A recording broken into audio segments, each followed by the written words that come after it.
Hello guys, I hope you all are doing well. आज का जो हमारा टॉपिक है बायोडाइवर्सिटी। बायोडाइवर्सिटी के बारे में हम लोग पढ़ेंगे।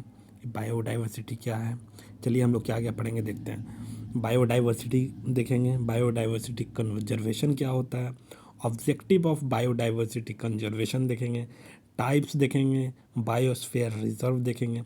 सबसे पहले हम लोग समझेंगे कि बायोडाइवर्सिटी क्या होता है। बायोडाइवर्सिटी जो बना है दो वर्ड से बना है, bio and diversity. Bio means life होता है और diversity means variability, it means variety.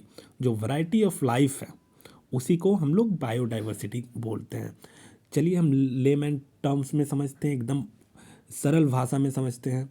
जो अर्थ पे जो डिफरेंट डिफरेंट डिफरेंट प्लांट्स हैं और एनिमल्स हैं और ऑर्गेनिजम्स हैं, माइक्रो ऑर्गेनिज्म, जितने भी लिविंग लिविंग थिंग्स हैं अपने अर्थ पे, वो क्या कहलाता है, बायोडाइवर्सिटी।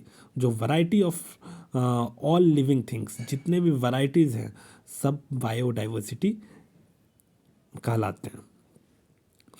आप लोगों को ये क्लियर हो गया होगा। चलिए हम लोग नेक्स्ट पे चलते हैं। यहाँ पे क्या है, ऑब्जेक्टिव ऑफ बायोडाइवर्सिटी कंजर्वेशन। चलिए हम बायोडाइवर्सिटी तो आप लोगों को समझ में आ गया होगा। अब समझिए कंजर्वेशन क्या होता है। कंजर्वेशन है, कंजर्वेशन का मतलब होता है प्रोटेक्शन, प्रिजर्व, मतलब उसको बचाना, सुरक्षा देना, रक्षा करना।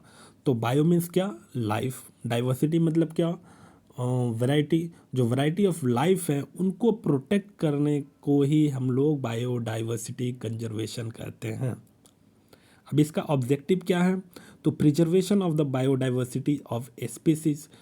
जो स्पीसीज हैं उनको प्रोटेक्ट करना, उनको प्रोटेक्शन देना। जो गवर्नमेंट प्रोटेक्ट करती है, अलग अलग नेशनल पार्क बना करके, अलग अलग वाइल्ड लाइफ सेंचुरीज बना करके, बायोस्फीयर रिजर्व करके इसी के लिए देती है। अब इसमें क्या है, सस्टेनेबिलिटी ऑफ, दूसरा है sustainability of species and ecosystem. जो भी कुछ भी है, प्लांट्स हैं, ट्रीज़ हैं, उसको इस तरीके से यूज़ करना कि वो पूरे तरीके से, अच्छे तरीके से यूज़ करना कि हम लोग फ्यूचर जनरेशन के लिए भी हम लोग छोड़ सकें। मतलब ऐसा नहीं होना चाहिए कि सारे के सारे हम ही लोग यूटिलाइज कर लिए हैं और फ्यूचर के लिए कुछ नहीं बचा, फ्यूचर जनरेशन के लिए कुछ नहीं बचा। तो उसको अच्छे से हम लोगों को यूज करना चाहिए। और तीसरा है maintaining life supporting and essential ecological process.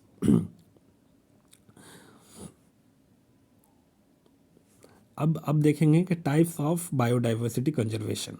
जो बायोडाइवर्सिटी कंजर्वेशन, जो प्रोटेक्शन का टाइप्स देखेंगे, एक होता है इन सीतु और दूसरा होता है x situ.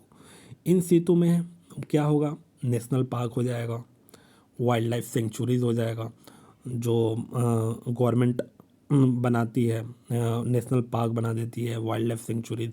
National park, wild life sanctuaries जहाँ पे वो एनिमल हैबिटेट है, जहाँ पे वो जानवर पहले से ही रहता है, उस जगह का आदी है, उसी एरिया में वो रहना पसंद करता है, तो उस एरिया को नेशनल पार्क घोषित कर दिया जाता है और वाइल्ड लाइफ सेंचुरीज घोषित कर दिया जाता है। तो इन सीतु बोलते हैं।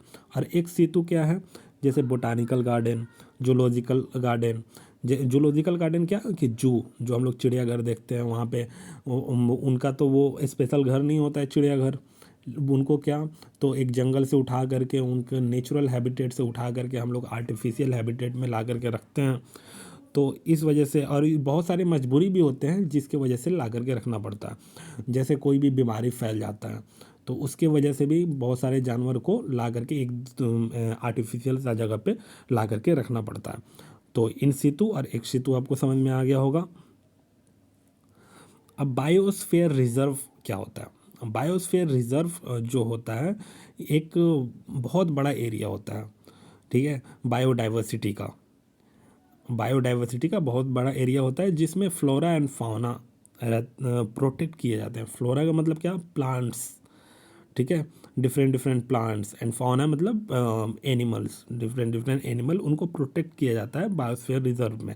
और इंडिया में 18 बायोस्फीयर रिजर्व हैं और यूनेस्को का लिस्ट में 12 हैं। बायोस्फीयर रिजर्व का जैसे मैं बताऊं तो बायोस्फीयर रिजर्व जो है वो इस तरीके से होता है, जैसे मैं आपको बता रहा हूँ कि ये देखिए, ये बड़ा सा एरिया बायोस्फीयर रिजर्व हो गया, ठीक है। और इसमें क्या होगा, छोटे छोटे ये नेशनल पार्क हो गया, इसी में वाइल्ड लाइफ सेंचुरीज हो गया, अलग अलग डिफरेंट डिफरेंट गवर्नमेंट बना देती है। तो यही होता है। आई होप आप सभी को क्लियर हो गया होगा। Thank you so much guys.